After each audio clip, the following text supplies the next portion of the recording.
সর্ষে বাটা দিয়ে রুই মাছের ঝাল। এর জন্য মাছে নুন হলুদ মাখিয়ে নেব।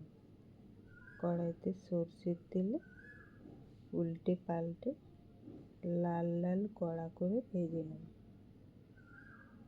এরপর কড়াইতে ওই তেলের মধ্যে পেঁয়াজ কুচি, জিরে ধনে আদা কাঁচা লঙ্কা বাটা, হলুদ গুঁড়ো, একটু জল দিয়ে মশলাটি কিছুক্ষণ ভেজে নেব। এরপর 2 চামচ সর্ষে বাটা দিয়ে নেড়ে চেড়ে জল দিয়ে দেব। পরিমাণ মতো নুন দিয়ে ঝোলটা ফুটে উঠলেই ভেজে রাখা মাছ দিয়ে কিছুক্ষণ রান্না করব।